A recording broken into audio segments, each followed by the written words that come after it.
tal, iglesia? Creo que nos han escuchado desde el otro local, ¿eh? Amén, ¿qué tal? Bien, ¿no? Sí, ¿no? A ver, vamos a intentarlo. Es que siempre tengo que intentarlo 2 veces, ¿eh? ¿Qué tal, iglesia? Eso ya es otra cosa. Bueno, estamos contentos de estar en el nuevo local, ¿no? Yo en el otro local, siempre que era la hora de la alabanza, me daba miedo, no sé tú, pero me daba miedo de dar una colleja al delante. Pero la verdad es que desde que tanto mi mujer como yo, cuando fuimos por primera vez, lo primero la primera sensación es que era un local pequeñito, sí. Pero nos sentimos tan bien, tan como en casa, a pesar de que era la primera vez que nos dijimos, como la hermana Lourdes dijo, de aquí no me saca nadie. Y así ha sido.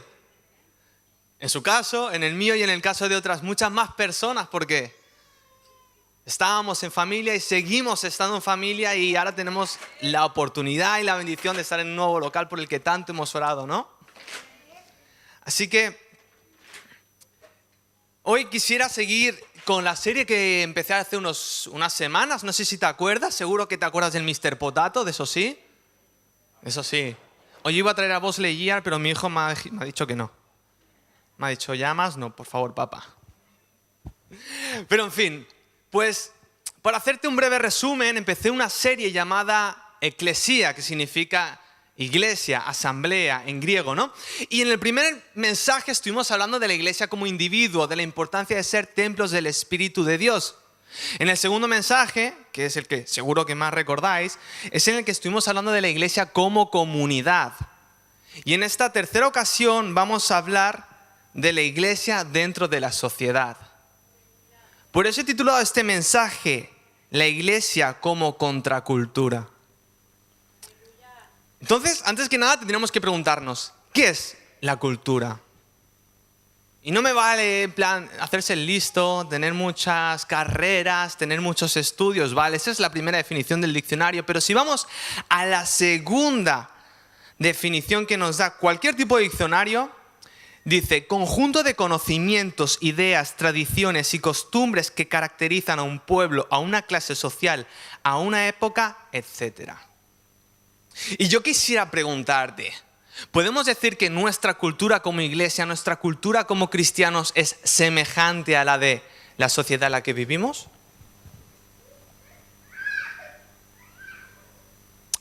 Hay algo que difiere, o tendría que diferir. Tendría que haber un contraste. Y sí que es verdad que nosotros, en nuestra sociedad occidental, está basada en los valores, en la moral cristiana, judeocristiana, mejor dicho, los derechos humanos, todas las leyes de la Unión Europea tienen su base en la Biblia. No lo podemos negar. Pero con el pasar del tiempo, poco a poco y de forma muy sutil, todo eso ha ido cambiando. No lo podemos negar. Y quisiera que nos centráramos por un momento en España. ¿Tú sabías que en España hace 47 años ser evangélico era ilegal? Ahora disfrutamos de juntarnos en la iglesia, ahora nos lo pasamos bien, adoramos, evangelizamos, hablamos de Dios con toda libertad, podemos reunirnos en hogares, podemos tener este conjunto de libertades que yo no sé hasta cuándo, pero por ahora lo podemos hacer. Pero hace 47 años, ser evangélico, ser protestante, ser cristiano, si no eras católico, si no eras del bando de Franco, si no eras franquista y todo eso, ya eras el raro, eras el marginado, eras un comunista, eras masón, eras republicano, eras alguien digno de ser perseguido. Hace 47 años, no hace ni medio siglo. Y es más, hasta el 1975 que murió Franco, España solo disfrutó, quédate con esto, de 11 años de plena libertad de culto. 11. El resto de la historia registrada de nuestro país, porque también es vuestro país, es persecución por la Inquisición, por el franquismo, por Primo de Rivera. Solo 11 años en los que pudimos disfrutar de plena libertad religiosa. Sexenio democrático, Primera y Segunda República. Yo no sé si sabías esto de la historia. Yo tampoco me lo había planteado hasta que empecé a preparar el mensaje. Nuestros hermanos mayores, nuestros hermanos, hermanas mayores, quienes nos precedieron en la fe, sufrieron encarcelamientos, sufrieron marginación, exclusión, perdieron sus hogares. Y algunos de ellos, en los peores casos, sufrieron la muerte. No fueron muchos los casos, pero sí que hay registrados diferentes fusilamientos, simplemente por ser evangélico. Porque no estaban en el molde establecido por el país, por el Estado. Porque quien decía ser iglesia se había unido a la moral, a la cultura del Estado y olvidó su identidad. Por eso hoy quiero hablarte de 4 jóvenes que tuvieron que ser contracultura en una tierra extranjera, eran peregrinos, habían sido sacados por la fuerza de sus hogares. Fueron llevadas a una tierra ajena, una tierra con diferente cultura, con diferente idioma, con una mentalidad completamente distinta, pero jamás olvidaron quiénes eran. Por eso quisiera que me acompañes a Daniel, capítulo 3. Aviso que venimos con ganas de leer Biblia, ¿no? Porque nos vamos a tragar el capítulo entero. Si lo tienes, me regalas un amén.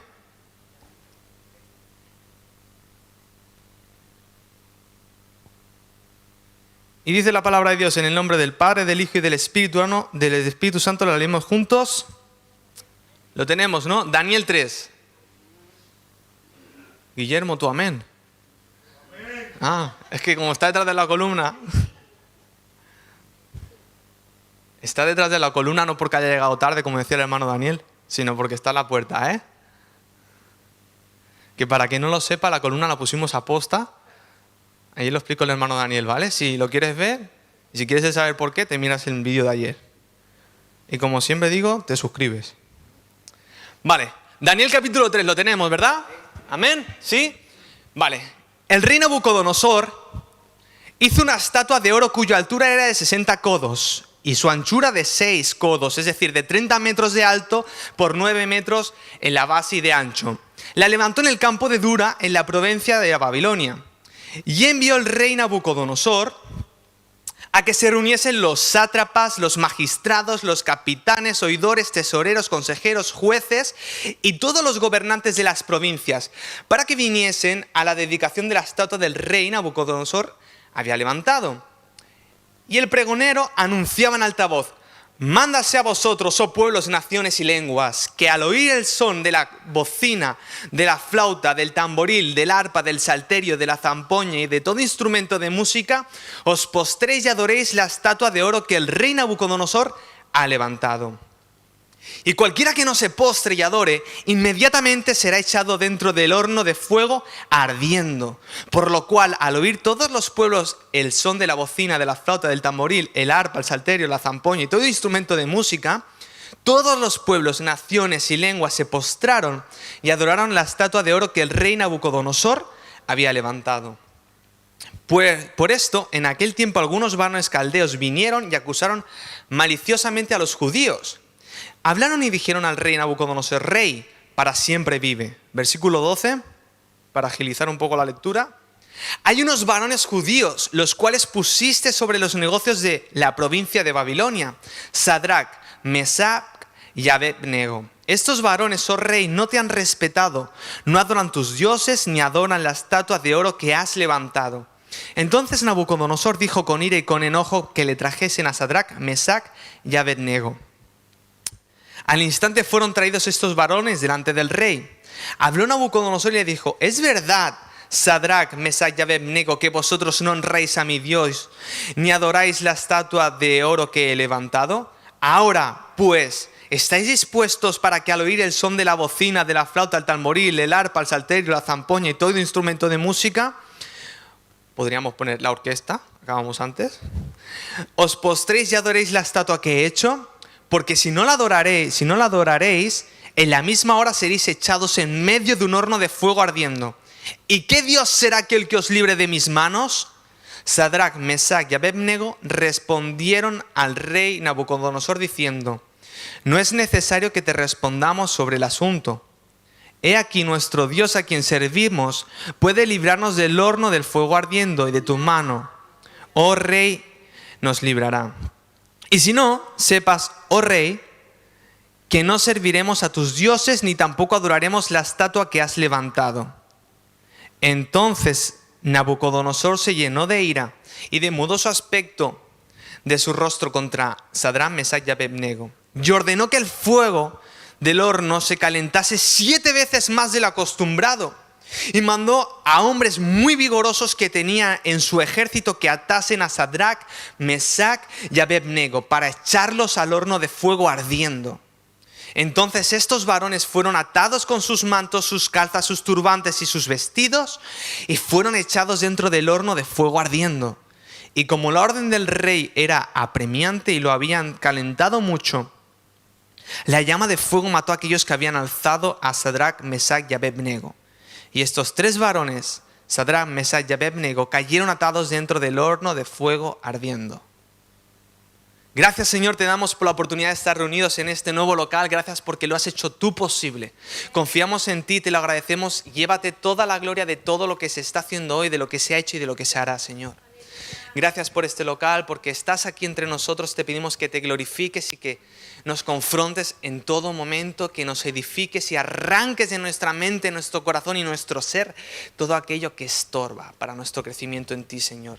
En el nombre de Jesús, amén y amén. Pues aquí se acaba la historia. En este caso Daniel estaba en otro lado, no lo especifica la Biblia, pero vamos a ponernos en contexto. Israel, para hacernos una idea, se porta muy mal durante muchos años, desobedece a Dios, lo ignora, hasta que el año 605 antes de Cristo, ayer estaba hablando el hermano Daniel un poquito de la destrucción de Jerusalén, al hablar de Nehemías, él estuvo hablando que fueron 3 los ataques que destrozaron Jerusalén por completo. Pues en el primer ataque, que de hecho no era ni un ataque ni planeado, Nabucodonosor se llevaba muy mal con el faraón, se llevaba fatal. Le va a hacer la guerra, lo destroza. Y de camino para casa, dijo, uy, el pueblo de Israel se llevaba bien con mi enemigo, pues lo destruyo también. ¿Y qué hizo? Un primer ataque. Y en ese primer ataque, este hombre era bastante astuto. Dijo, me voy a llevar a los chicos más inteligentes, más notables, más talentosos, y me los llevo conmigo. Porque esta gente es la que me va a hacer prosperar. Porque estas mentes son los que van a traer progreso a mi nación. Así que fue a las familias más nobles y arrancó de sus hogares a jóvenes de entre 13 y 17 años. Escucha bien, Daniel y sus amigos no tenían más de 17 años. No eran teólogos, no eran en ese momento profetas, no eran pastores, no eran evangelistas.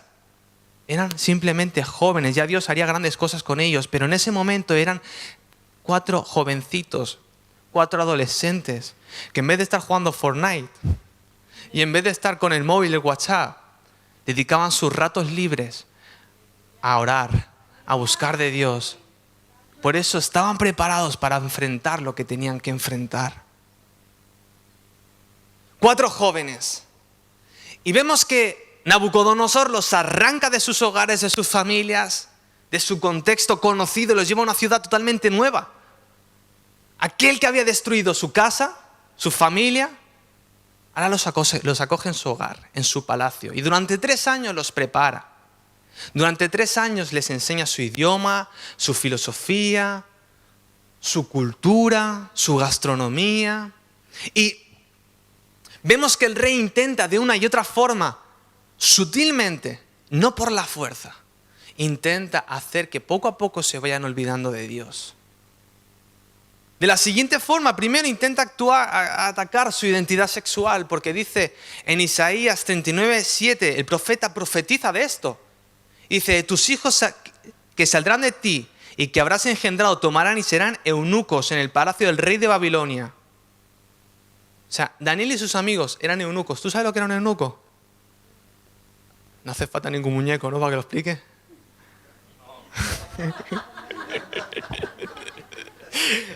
¿Ya me entiendes?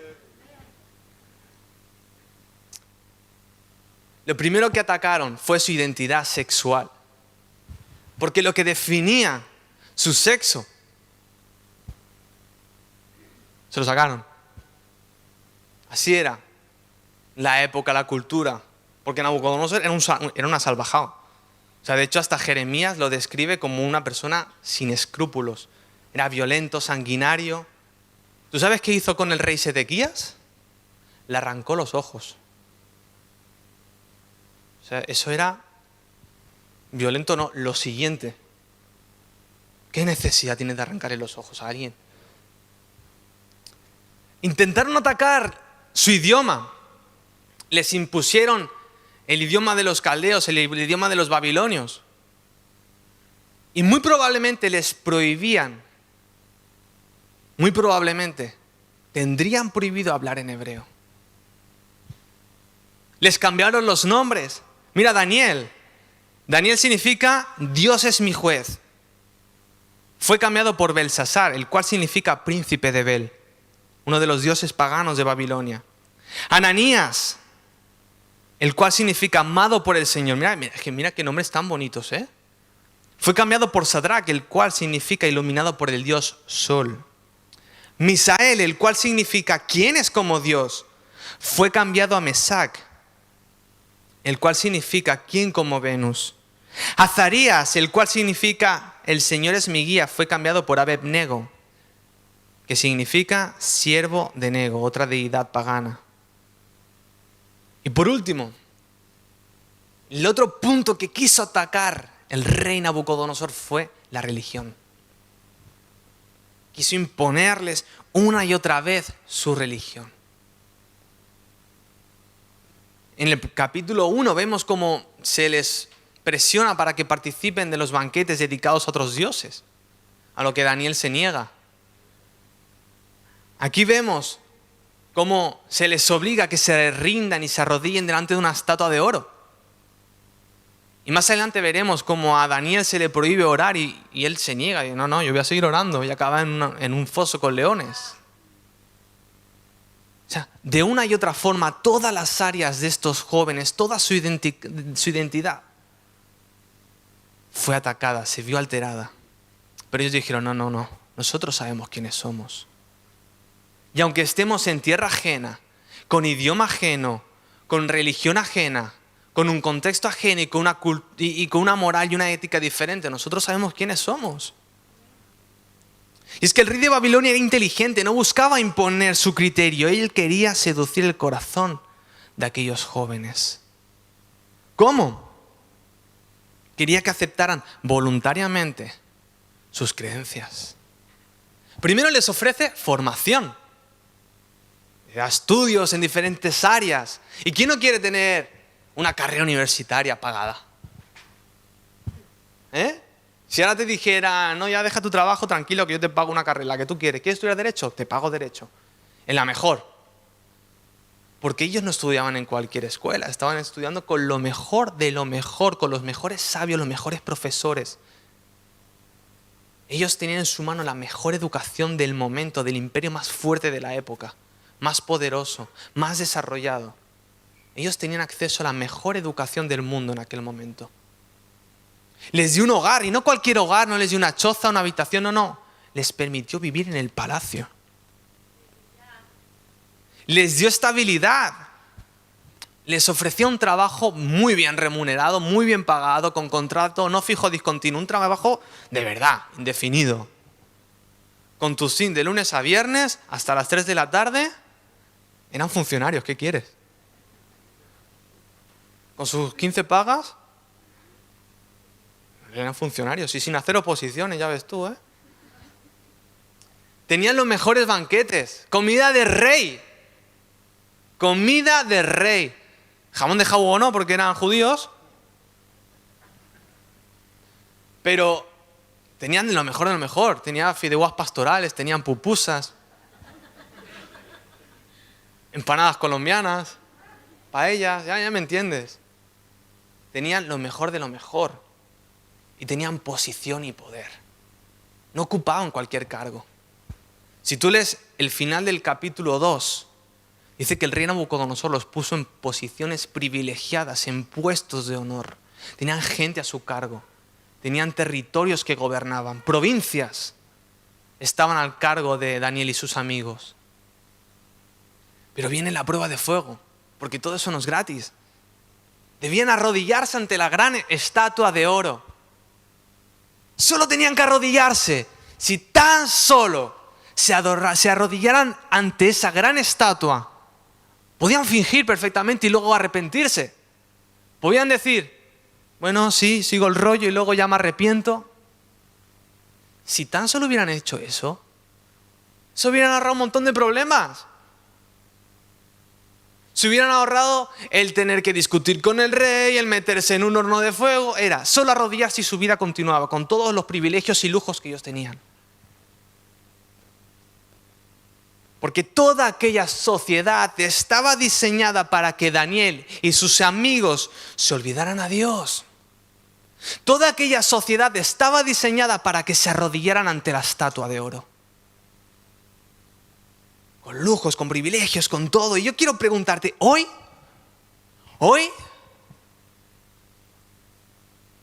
¿cómo es nuestra sociedad? Hoy, ¿cuál es nuestra cultura? ¿Cuál es la cultura del mundo? Y aquí me voy a poner un poquito Agustín Laje. ¿Vale? Nosotros creemos en Dios, creemos en un Dios trino, creemos que hay un Dios todopoderoso, omnisciente, omnipotente, omnipresente, que todo lo puede, que todo lo hace y que está en todo lugar. Creemos en lo sobrenatural. Pero nosotros vivimos en una sociedad post-cristiana. Una sociedad que por diferentes acontecimientos históricos ya no quiere saber nada de Dios, no quiere saber nada de Jesús, no quiere saber nada de cristianismo ni de fe. Acepta pues las religiones orientales, acepta el yoga, acepta diferentes corrientes nuevas y pseudocorrientes y terapias alternativas y todo eso. El Reiki, tú ya me entiendes. Pero todo lo relacionado con cristianismo, con fe, con Jesús, lo rechazan inmediatamente, no quieren saber nada. Eso es una sociedad poscristiana. Creemos en un matrimonio formado por hombre y mujer. Ahí lo dejo. Creemos en que el único sexo y género que existen es el biológico, hombre y mujer, ya está. Hoy hay una diferencia, está el sexo biológico, que es el con el que naces, pero luego resulta que está el género, que tú te lo creas, que es una construcción social, que es en función de cómo tú te sientas. Creemos y defendemos la vida. La sociedad es una sociedad que defiende la muerte. Ha delimitado y han publicado y han decretado que el aborto, que la eutanasia son derechos fundamentales del ser humano. Y ojo, hay personas que están sufriendo. No quiero ser aquí frío y carente de empatía, pero en lugar de ofrecer acompañamiento a estas personas que están por estos procesos, en lugar de ofrecer alternativas, ayudas, de tenderle la mano, de dar un abrazo, de escuchar. No, es que eso es un derecho, mejor hazlo. ¿Me entiendes?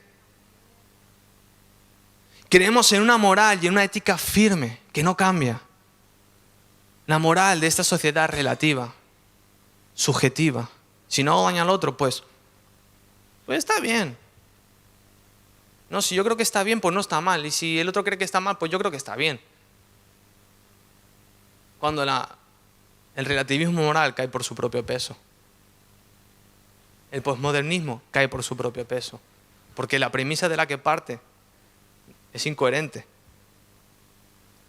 La sociedad tiene su propia estatua de oro. La sociedad en la que vivimos tiene su estatua de oro. Cállate. Cállate, guarda silencio. Shh.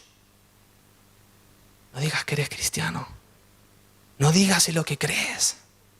No digas cuáles son tus valores, cuáles son tus creencias. Mejor calla, agacha la cabeza y adora a la estatua de oro. Y todo seguirá yendo bien. no publiques nada cristiano en tus redes sociales porque si no te van a cancelar, te van a dejar de seguir, vas a perder likes. No digas en tu trabajo que eres cristiano porque pensarán que eres un intolerante, que eres retrógrado, un ignorante. Si lo que quieres es prosperar, guarda silencio, no digas nada incómodo. Sigue la corriente de esta sociedad y todo te va a ir bien. Total, luego siempre puedes arrepentirte un poco, ¿no? Pero al final, ¿eso a qué nos lleva? Al final, ¿eso a qué nos lleva? Mira, los 3 amigos de Daniel estaban atados, rodeados por los hombres más fuertes del ejército del imperio más poderoso de aquel momento. Estaban al límite, sus vidas estaban a punto de acabar. Tenían el horno, las puertas del horno delante de ellos. Sentían el calor, sentían el humo, cómo salía, lo podían ver, lo podían oler, podían respirarlo. La tensión estaba en el ambiente, la gente observando cómo iban a acabar sus vidas. Porque el rey Nabucodonosor lo que quería era demostrar su poder. Aquí todo el mundo me hace caso y quiero que todo el mundo lo vea. Ahí estaban esos 3 jóvenes. ¿Y cuál fue su respuesta? He aquí nuestro Dios a quien servimos puede librarnos del horno de fuego ardiendo. Y de tu mano, oh rey, nos librará. Y si no, sepas, oh rey, que no serviremos a tus dioses ni tampoco adoraremos la estatua que has levantado. Hasta las últimas consecuencias estaban dispuestos a servir a Dios. Hasta el final. Y yo me planteo, yo no sé tú, cuando leo esta historia, ¿y yo cómo tendría que reaccionar? ¿Yo cómo tendría que vivir mi fe en esta sociedad?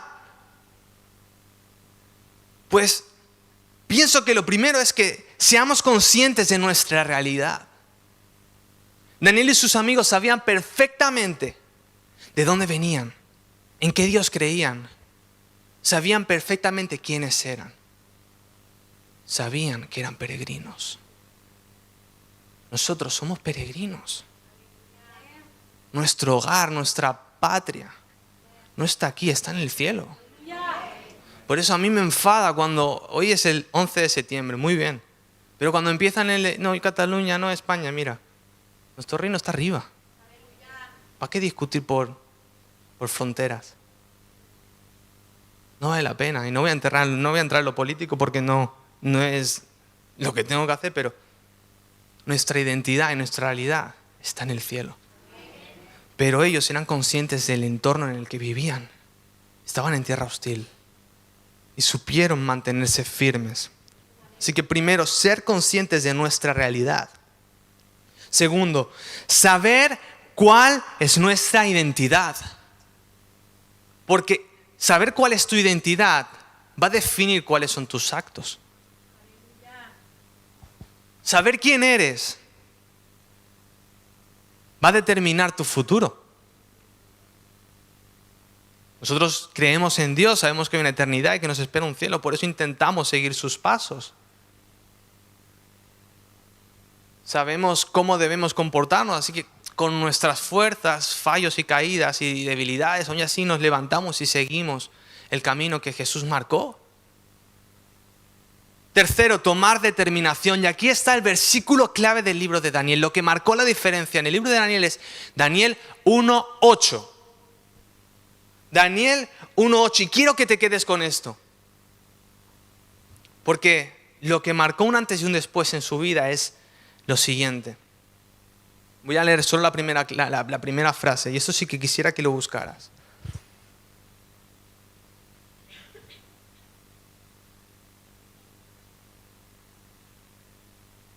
¿Tenemos? Voy a leer solo la primera frase, ¿sí? Y Daniel propuso en su corazón no contaminarse. ¡Wow! Y Daniel propuso en su corazón no contaminarse. La sociedad inconscientemente se está buscando gente que propongan en su corazón no contaminarse y que puedan ser referentes. ¿Sabes? La sociedad no quiere cristianismo, lo que quiere es algo diferente, quiere algo real.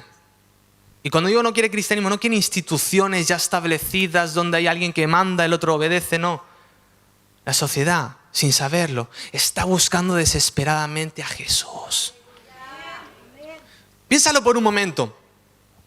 Cuando acaba un año y empieza otro, ¿qué pasa? La gente como se propone nuevos planes, intenta olvidar el pasado.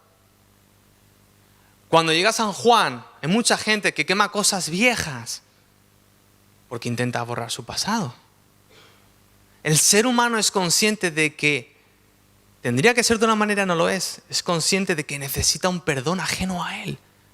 El ser humano es consciente de que necesita ser perdonado por alguien superior, por Dios.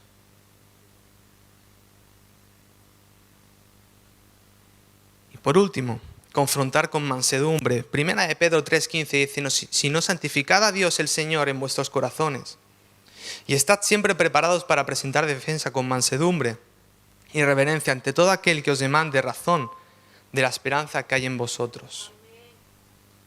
Nuestra respuesta ha de ser con mansedumbre y con reverencia. Donde muchas veces ha fallado la iglesia es que hemos respondido el odio con el odio. La intolerancia con más intolerancia. Hemos fallado en eso como iglesia. Hay que reconocerlo a lo largo de la historia. Y en todas las denominaciones, nadie se libra. Nadie se libra. Pablo dijo, vence con el bien el mal. Si queremos dar una respuesta contundente a este mundo, no tiene que ser odio por odio, intolerancia por intolerancia. Hey, yo te escucho, pero que sepas que esta es mi versión. Estoy atacando tus ideas, no te estoy atacando a ti. Porque la gente está cansada de ver peleas, de ver debates que no llevan a ningún sitio. La gente necesita ver el amor de Jesús. La gente necesita saber que hay un Dios todopoderoso que se encarnó, se hizo humano, se hizo hombre, murió, resucitó al tercer día, cargó con el peso de todos los pecados de la humanidad para poder perdonar y traer vida eterna. La gente desesperadamente necesita este mensaje.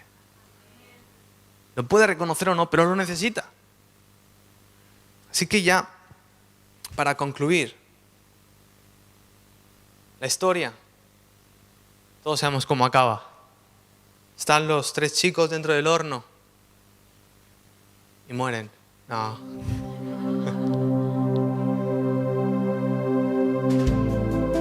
Están dentro del horno. Está encendido, como hemos dicho, 7 veces más de lo habitual. Y dice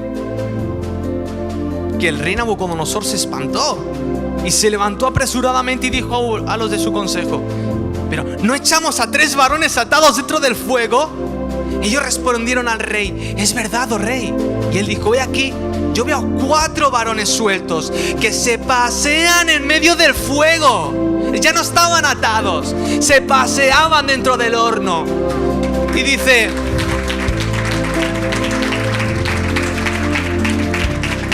sin sufrir ningún daño. Y el aspecto del cuarto, ya no son 3, son 4, es semejante al Hijo de los dioses. Era Jesús. Jesús estaba con ellos. Era una teofanía, era una encarnación, era una manifestación de Jesús antes de la encarnación. Hasta aquí bien, ¿no? Creo que he ido muy a saco, ¿no? Pero se paseaban, estaban libres, estaban sueltos, no sufrieron ningún daño, ya no estaban atados. ¿Y dónde estaban? ¿En un oasis? No. ¿En un parque paseando? No. ¿En el campo? No. Estaban en mitad del horno del fuego, en mitad de la prueba, paseándose, tranquilos, cantando, adorando. Y Jesús estaba con ellos, eso lo marcó todo. ¿Sabes? Y dice... Entonces Nabucodonosor se acercó a la puerta del horno de fuego ardiendo y dijo, Sadrach, Mesach y Abednego, siervos del Dios Altísimo, salid y venid. Entonces Sadrach, Mesach y Abednego salieron de en medio del fuego y se juntaron los sátrapas, los gobernadores, los capitanes, los consejeros del rey para mirar a estos varones cómo el fuego no había tenido poder alguno sobre sus cuerpos, ni aun el cabello de sus cabezas se había quemado. Sus ropas estaban intactas y ni siquiera olor a fuego tenían. Ni siquiera olor a fuego tenían. Y aquí viene lo mejor. Aquí viene lo mejor, dice. Entonces Nabucodonosor dijo: bendito sea el Dios de ellos, Dios con mayúsculas, de Sadrach, Mesach y Abed-nego, que envió a su ángel y libró a sus siervos que confiaron en él y que no cumplieron el edicto del rey. O sea, benditos por no hacerme caso. Y entregaron sus cuerpos antes de servir y adorar a otro Dios que a su Dios. Por lo tanto, decreto que todo el pueblo, nación o lengua que dijere blasfemia contra el Dios de Sadrach, Mesach y Abed-nego sea descuartizado y su casa convertida en muladar. Por tanto, no hay Dios que pueda librar como este. Entonces el rey engrandeció a Sadrach, Mesach y Abed-nego en la provincia de Babilonia.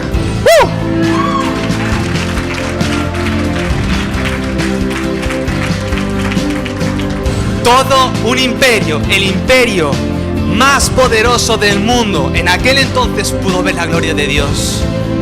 Pudo ver el poderío de Dios. Pudo ver cómo Dios estaba con aquellos que le tenían fe, que creían en Él. Pudo ver cómo Jesús está con aquellos que le creen. Se podían haber arrodillado y hacer que nada pasaba. Pero una decisión, porque propusieron seguir al Señor en su corazón, eso lo cambió todo. Yo quiero invitarte, iglesia, que en esta mañana, si no lo has hecho, propongas seguir al Señor en tu corazón. Propongas no contaminarte. Propongas no creer ninguna fábula absurda, es decir, estas son mis creencias, este soy yo y no me voy a contaminar. Y ¿sabes qué? Aunque pase por el horno de fuego, el Señor está conmigo. Voy a pasearme, voy a caminar, voy a bailar, voy a ser libre y caminar en paz porque Jesús está conmigo, iglesia.